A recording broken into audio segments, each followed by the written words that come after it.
De los efectos que ha tenido la cuarentena en este grupo, el 43% de los chicos está más desobediente, un 41% con más apetito, un 29% tiene cambios de humor súbitos, un 26% está más peleador. Pero en este escenario también hay buenas noticias, puesto que se les permitirá a los menores en cuarentena una salida de hasta 90 minutos, 3 días a la semana. Esto comienza a regir este martes, 18 de agosto, para profundizar la situación de los niños en pandemia y a 5 meses de cuarentenas, diferentes medidas sanitarias. Estamos en contacto con Valesca Ananías, directora clínica del Centro Neurocognitivo Infanto Juvenil Psicoeduca.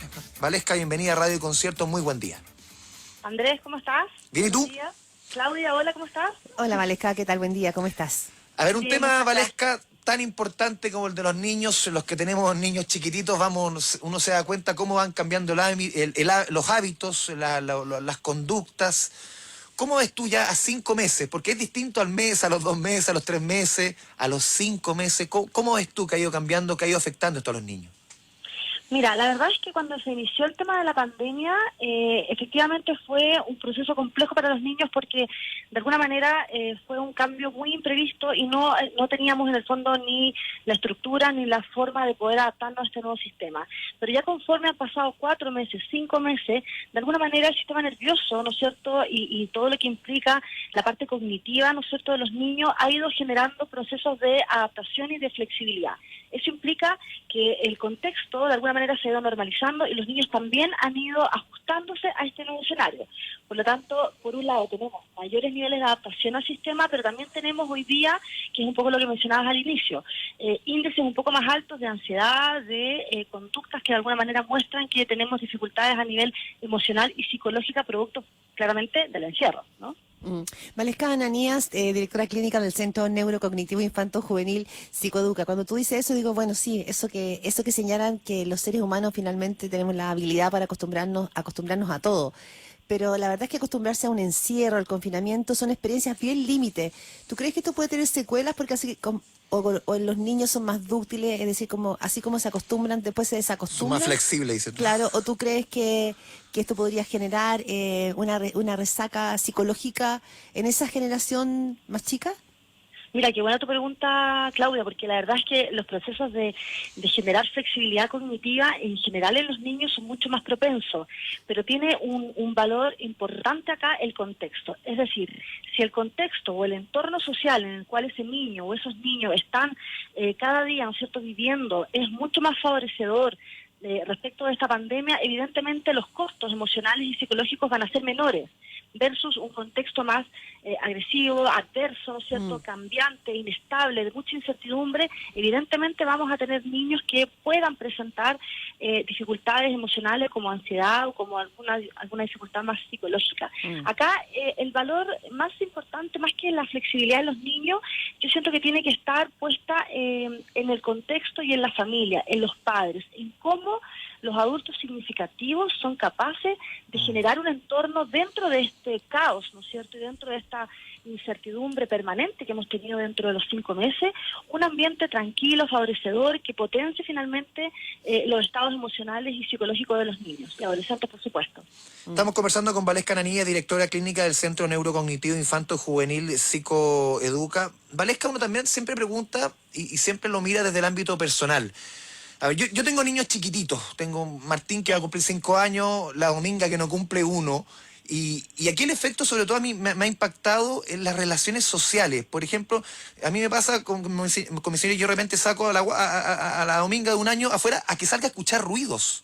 Porque en el fondo entra cualquier persona a la casa a dejar una encomienda y ella, porque se asusta porque no ven gente. Cómo también instalar a los niños nuevamente después, a los niños más chicos sobre todo, en un contexto social, porque se acostumbran a esta suerte de burbuja en que no ven a nadie, en que ver a alguien se sienten muy invadidos, emocionalmente también. ¿Cómo se trabaja eso, sobre todo con los niños más chicos?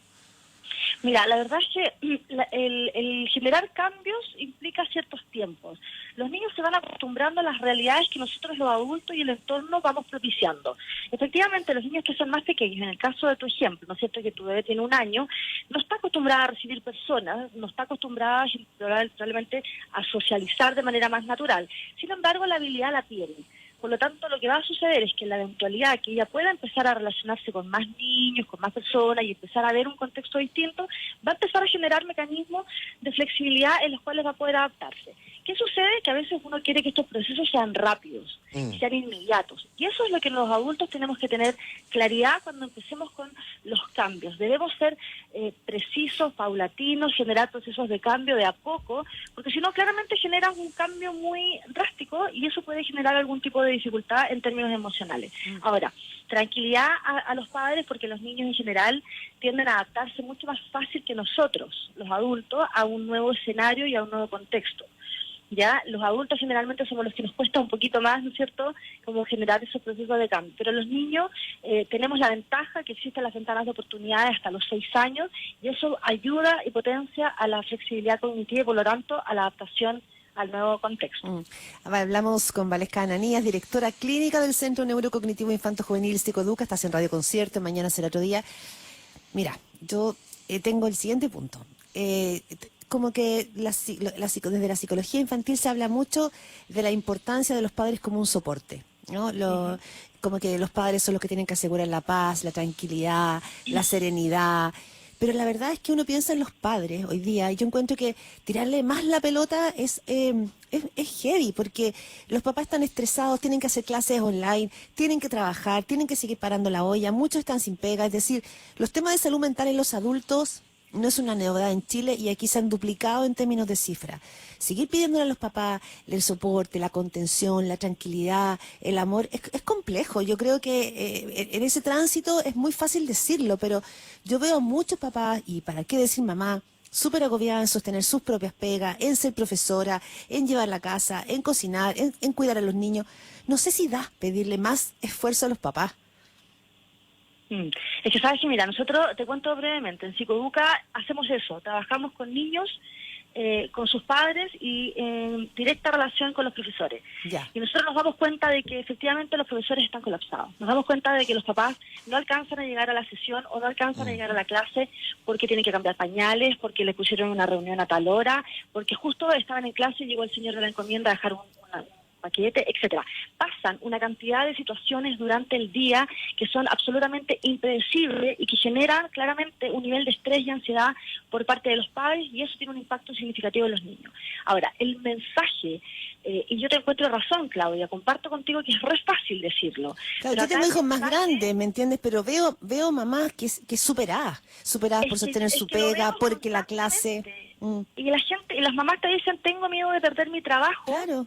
Porque tengo que estar todo el día con la puerta encerrada y la puerta suena a grito pelado fuera los niños. Y uno dice, ¿qué hacemos finalmente con esto? Entonces, acá el mensaje es un poco, yo entiendo el estrés, pero aquí la flexibilidad y la adaptación, Claudia, es más importante, sobre todo de las personas que están fuera del entorno familiar. ¿Por qué te lo digo? Porque cuando hay una clase o hay una reunión o pasa algo y no puedes tener, no llegaste a la hora o te atrasaste porque la otra reunión se atrasó, dale la posibilidad de generar un cambio.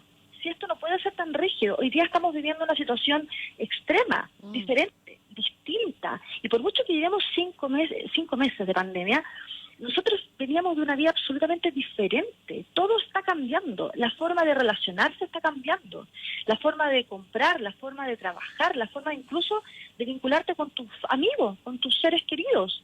Entonces, exigirnos ser demasiado exigentes con nosotros mismos, ¿no es cierto?, para la redundancia, es un costo muy alto que vamos a pagar no ahora, lo vamos a pagar después. Valesca, ¿tú cómo ves estas medidas que se han tomado a partir del próximo martes? Lo decíamos en la presentación del enunciado, a partir del martes 18 de agosto, estas salidas 3 veces a la semana con los niños, los menores de 14 años, obviamente con sus papás, con un adulto o con un responsable, mayores de 14 años, piden ellos el permiso. ¿Cómo ves este escape, de alguna forma? Porque es un escape, sobre todo sí, es un escape. Sí, lo veo absolutamente positivo, me parece que es la instancia que los niños necesitan de volver a encontrarse con su entorno, evidentemente tomando todas las medidas y las precauciones, y ahí el llamado es a la responsabilidad. ¿Sí? Nosotros hemos visto cómo las cuarentenas se han ido levantando en diferentes comunas y la gente, claro, está desesperada, está angustiada, quiere salir, quiere tomar aire, quiere salir a caminar de nuevo con sus hijos y está bien, lo necesitamos. Todos necesitamos volver a encontrarnos con nuestra gente y volver a tener nuestra rutina. Pero el llamado es a la prudencia, con cuidado, a la calma, porque esto no va a durar un mes más. Esto probablemente nos va a tener durante por lo menos 6 o un año más. Entonces, el llamado es a la calma, a la prudencia, tomando todas las medidas, pero es muy necesaria, Andrés, la medida. La valoro muy positivamente. Valesca, estaba viendo una encuesta realizada durante el mes de julio que da la CEDEP, que muestra, bueno, que un 79% no fue a controles de salud, que un 61% está más irritable que antes, pero yo creo que hay otro punto, y Andrés Vial lo ha planteado varias veces, que tiene que ver con el tiempo de uso de las pantallas de los menores, que normalmente el promedio antes era 2,8, ahora los niños, siendo niños de 6 años, dicen que están llegando a un nivel bastante mayor con 3,8 horas diarias. Este es un tema bastante importante, yo creo, como para asumir, que tiene que ver con el uso de las pantallas en niños chicos. Yo creo que algún tipo de alteración... Súper delicado. Súper delicado porque en verdad se espera que los niños menores de 2 o 3 años no usen pantalla para nada. O sea, el daño que la pantalla puede generar es terrible. en un niño pequeño, menor de 3 años, es altísimo en términos cognitivos. Y no solo en términos cognitivos, sino que también en términos conductuales. Por lo tanto, el uso de la pantalla siempre ha estado prohibido en los niños pequeños. Ahora, claro, el escenario cambió, necesitamos las pantallas para comunicarnos, necesitamos las pantallas para tener clases, pero también tenemos que ser responsables los adultos, tanto los padres como las instituciones educativas, de poder minimizar el uso de las pantallas hoy día, porque el costo va a ser muy alto después. La dificultad en términos de relaciones sociales, la dificultad que va a generar en esto de que te quito la pantalla. La ansiedad que generan los niños. Que es quitarle la pantalla a un niño de 5 años. Se genera una pataleta y una dificultad conductual importante, porque en el fondo lo tienes todo el día en la pantalla, se genera una adicción permanente y después le quitas ese recurso.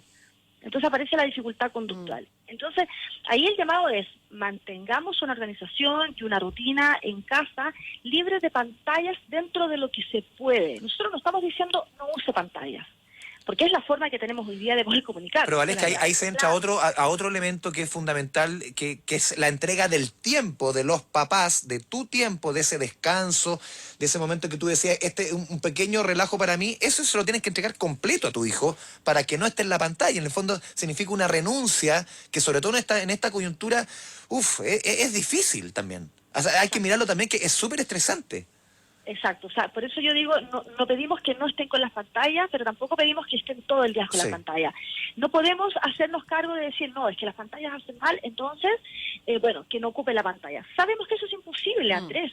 El papá tiene que trabajar, está conectado todo el día. ¿Qué hace ese niño todo el día en casa?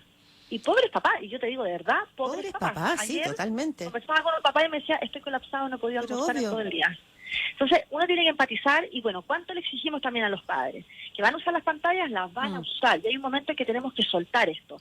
Pero por otro lado, no podemos caer en excesos, ¿no es cierto? Y permitir que los niños estén todo el día frente a la pantalla, porque después sacar ese aparato tecnológico va a tener un problema conductual importante. Valesca Ananías, directora clínica del Centro Neurocognitivo Infanto Juvenil Psicoeduca. Yo te quiero llevar también a otro tramo etario que a mí me preocupa muchísimo. Yo estoy más en esta etapa que la de Andrés y que tiene que ver con los jóvenes. Estoy viendo la última encuesta que entregó el INJUV, el Instituto Nacional de la Juventud. Hizo justamente un estudio, bueno, muestran varias cosas, pero que los jóvenes han aumentado las acciones de solidaridad durante esta pandemia, pero lo fuerte tiene que ver con sus estados anímicos. 2 de cada 3 jóvenes entre 15 y 19 años señalan sentirse muy estresados por la pandemia. Dice que están con problemas grandes para dormir desde el inicio del confinamiento. Es decir, acá también hay un tramo de jóvenes que parte de su desarrollo y la construcción de su identidad tiene que ver con el otro, con los amigos, con la calle, con desenvolverse. Y hoy están metidos congelados en realidad. ¿Cómo se resuelve eso y qué rol puede jugar uno ahí para ayudarlos en ese tránsito? Mira, Claudia, lo que tú mencionas no es algo tan nuevo en verdad. Nosotros venimos de una historia en nuestro país en que los adolescentes presentan altos índices de depresión e incluso de tasas de suicidio. Y a veces también de bullying dentro de las relaciones de amistad o de pareja. Por lo tanto, no son cifras que asustan, que alarman, pero que también nos muestran que venimos, ¿no es cierto?, con un debe en la adolescencia respecto a estos temas. Ahora, la adolescencia de por sí es un proceso absolutamente complejo, cambiante, dinámico, y como tú bien decías, necesita la validación del otro par. Y hoy día esa validación está mucho más restringida y se realiza solamente a través de pantallas, ¿no es cierto?, y a través de estos aparatos tecnológicos que de alguna manera no permiten la relación social recíproca, natural, ¿cierto? Porque en el fondo tú estás detrás de una pantalla y no tienes información del otro, del contexto, ¿no es cierto? Solamente ves una cara frente a la pantalla. Entonces, claramente van generando dificultades en términos de la relación que va teniendo con su familia. Los niños están mucho más introvertidos, sus dificultades y sus problemas los canalizan de otra forma. Tú sabes que hoy día los niños tienen una forma de comunicarse muy distinta a la que nosotros teníamos antes. Por lo tanto, ahí el mensaje también es directamente hacia los padres y hacia los adultos, en generar espacios de conversación, espacios, ¿no es cierto?, de poder entrar en este mundo de los adolescentes. Y eso no es fácil. Ya a veces los papás o las familias tienden a hacerlo de manera autoritaria, ¿sí?, coercitiva. Y hoy día, en tiempos de pandemia, me parece que es una mala estrategia. Necesitamos volver a los adolescentes desde un punto de vista mucho más emotivo, más emocional. Necesitamos traerlos de vuelta, ¿sí? Hacer alianzas con ellos. Si tienen dormitorio desordenado, a ver, vamos a llegar a un consenso, pero no lleguemos con esa actitud de ordena tu dormitorio ahora ya porque soy la mamá y porque te estoy mandando, con esa autoridad, porque estamos en una situación compleja y no queremos a los niños más alterados. Valesca, te quiero cambiar completamente de tema. Este es un ámbito quizás de la noticia que no es el fuerte aquí en el programa, pero tiene que ver, quizás lo más comentado durante los últimos días, es lo sucedido con el hijo de Raquel Argandoña, Hernán Calderón Argandoña. Todo lo que ha sucedido, el entorno, el allanamiento a su casa, el entorno donde él creció, este personaje, ¿cómo lo analizas tú? Uy, interesante tu pregunta, pero la verdad es que es lo que te mencionaba en un momento al inicio de la entrevista, el contexto. Cuando el contexto tiende a ser, mira, no voy a hacer juicio por supuesto del caso, pero aquí lo que tenemos en el fondo es un adolescente, ¿no es cierto?, extralimitando, ¿no es cierto?, la parte conductual, extralimitando su conducta, ¿no es cierto?, provocada por un tema psicológico emocional. Un adolescente que tiene ese tipo de conducta es porque efectivamente presenta alguna dificultad emocional y psicológica de base, ¿ya? Y eso es así. Ahora, además de eso, uno podría mirar desde afuera qué pasa con el contexto. ¿El contexto es favorecedor, Andrés, Claudia? ¿O el contexto está propiciando que este tipo de conductas se manifiesten? Entonces es un tema absolutamente complejo y ahí uno tendría que mirar un poco la dinámica familiar, ¿no? Generalmente cuando los adolescentes tienen este tipo de reacciones más agresivas o pasando los límites, ¿no es cierto?, con tu padre, con tu madre, con tu hermano, es porque efectivamente obedece a un tema psicopatológico, por una parte, o también obedece a un tema de contexto y de relaciones familiares que han propiciado que esta conducta psicológica, ¿no es cierto?, en un adolescente, convengamos que es un adolescente, ¿no?, se generen y se exacerben y lleguen a este límite que estamos viendo hoy día, lo cual es muy lamentable. Sí, tenemos que ir hablando, pero Valesca, siempre el contexto es lo que condiciona, no puede haber una estructura de personalidad a pesar de que haya tenido un buen contexto, porque, digo, tantos jóvenes que tienen contextos de familias que son disfuncionales, o de papás que han peleado, o de relaciones raras, o de mamás famosos, como en este caso, ¿no? ¿Siempre el contexto influye o puede haber simplemente una estructura de personalidad? Claudia, mira, la teoría, las investigaciones muestran que efectivamente las personas tenemos una tendencia a tener ciertos rasgos de personalidad y efectivamente tenemos un ADN que es propio de cada persona. Sin embargo, yo te diría que un 60, un 70% de lo que una persona es tiene mucha y directa relación con el entorno en el cual tú te desenvuelves. Pensemos en los niños del Sename. Si el ambiente cambiara o el ambiente de esos niños que ingresan al Sename fuese distinto en términos de contexto, de oportunidades, de estimulación, etcétera, tendríamos niños distintos. Uno puede traer un background genético, uno tiene una estructura de personalidad y un aporte genético innato que es del neurodesarrollo. Sin embargo, cómo se manifiesta ese ADN en la sociedad depende del contexto en el cual ese niño se envuelve. Entonces, cada vez que me preguntan esto, yo lo vuelvo a enfatizar. El contexto es favorecedor o perjudica finalmente el desempeño y la conducta de un niño y un adolescente. Y por tanto, de un adulto después en la sociedad. Valesca Ananías, te agradecemos esta conversación con Radio Concierto. Mañana será otro día, comenzando esta jornada de viernes. Que tengas un buen día y a cuidarse. abrazo. Chao, chao. Cariño para Un los dos. abrazo. Igual, Chao, que chao. estés muy bien. Chao. 8